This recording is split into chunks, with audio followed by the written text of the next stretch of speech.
Welcome to The Explainer, everyone. If you're the kind of person who loves discovering deep, foundational systems of thought that completely shift how you view the world around you, well, you are in the exact right place. Today, we're unpacking a remarkable 2,600-year-old framework. It's highly logical, incredibly profound, and frankly, shockingly relevant to our modern daily lives. We are diving into Jainism.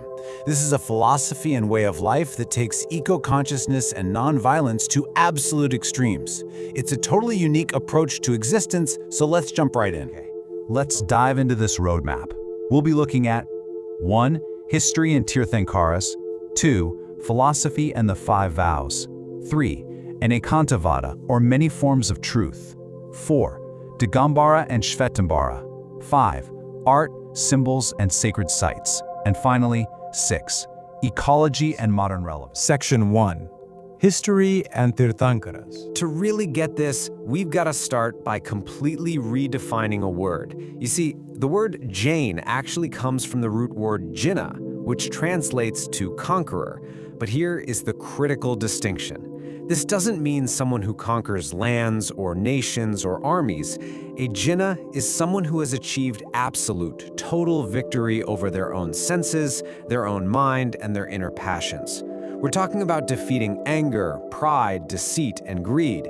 This is the absolute core foundation of Jainism, mastery of the self.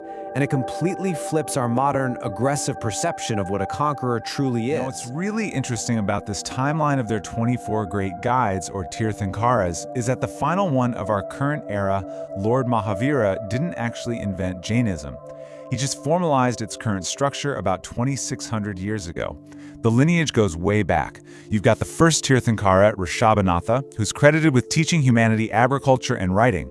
Then later, the 23rd, Parshvanatha, established the first 4 major vows. And then Mahavira, born around 599 BCE, finalized these teachings. He famously attained Kevala Jnana, which is absolute, infinite knowledge, after 12 grueling years of severe asceticism. Section 2. Philosophy and the 5 vows. At the heart of all this are the 5 great vows, or Pancha Mahavratas. We've got Ahimsa, which is radical nonviolence, Satya, truth, Asteya, non-stealing, Aparigraha, non-possessiveness, and Brahmacharya, chastity. So the crucial point here is that for a Jain, these aren't just arbitrary religious rules to keep some deity happy. Jainism doesn't even center around a creator god who sits and judges you.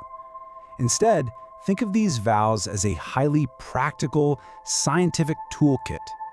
In their philosophy, karma isn't just a concept, it's actual, microscopic physical matter that sticks to your eternal soul, the jiva. Negative actions attract this karma, and that binds your soul to the cycle of rebirth and suffering. Following these 5 vows literally stops the inflow of new karma and scrubs away the old stuff, ultimately leading to moksha, absolute liberation. Section 3.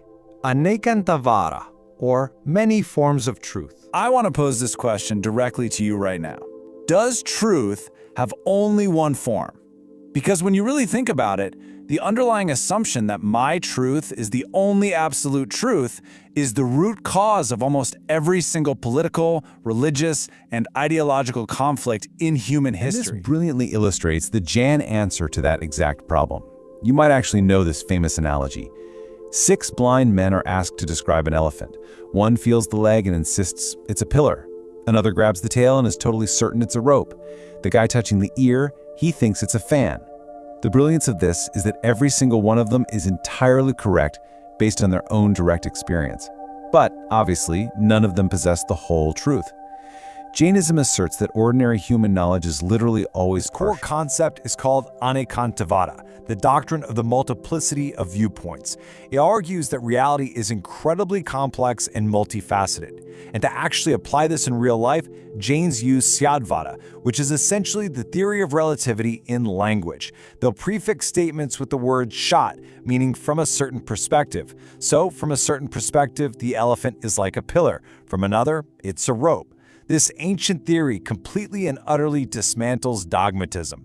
It forces you to listen, to practice intellectual humility, and to respect opposing viewpoints, because hey, they might just be holding on to a different part of the very same element. Section 4. Digambara and Shvetambara. Let's move to how a massive historical event built the two main traditions we see today. Roughly 300 years after Lord Mahavira, a severe famine hit the Magadha region, which eventually led to a geographic and philosophical split. On one hand, you have the Digambara, or sky-clad monks, who practice complete nudity. For them, even a single piece of clothing is a possession, and you need total, absolute non-attachment for liberation. On the other hand, you have the Shvetambara, the white-clad monks, and nuns who wear simple white cotton robes. They also differ on a couple of key historical points. Shvetambars believe their ancient scriptures survived intact, and importantly, they believe women can attain moksha in this current life. They even identify the 19th Tirthankara as a woman. Digambaras, however, believe the original texts were lost, and that a soul has to be reborn in a male body to achieve ultimate liberation. Section 5. Art, Symbols, and Sacred Sites. 59. That number is the height in feet of the monolithic Gomateshwara statue of Bahubali down in Karnataka, India. It was built back in 981 AD, and get this, it is carved entirely out of a single, massive block of granite. Imagine a statue almost 6 stories high depicting a figure standing in a meditation so deep, so completely unmoving, that vines are literally growing up his legs. It is just breathtaking. It perfectly captures the monumental scale of Jain devotion and their awe-inspiring dedication to pure stillness. You're going to see that same devotion encoded straight into their symbolism, too. Now, the Jain swastika has absolutely nothing to do with the tragic 20th century European co-opting of that shape.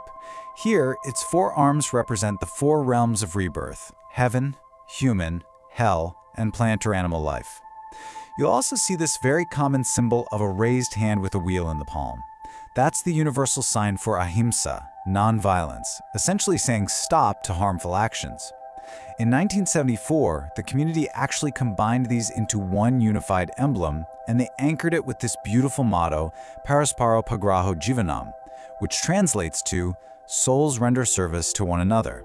It's just a perfect distillation of their whole philosophy of interconnectedness. Section 6. Ecology and Modern Relevance. Just take a second and really listen to this quote from Lord Mahavira. One who neglects the existence of earth, air, fire, water, and vegetation neglects his own existence, which is entwined with them. I mean, wow. Millennia before modern biology, way before microscopes or climate science were even a thought, Mahavira recognized the deep, microscopic interconnectedness of our ecosystems. To harm the environment isn't just bad policy for Jains. It is literal karmic violence against living souls. And they don't just talk about this high philosophy, they translate it into hyper-conscious daily actions. Monks, nuns, and a lot of lay followers will wear masks over their mouths. Why? So they don't accidentally inhale and kill microscopic airborne organisms. They filter their drinking water through cloth and then carefully return those trapped microbes right back to their source.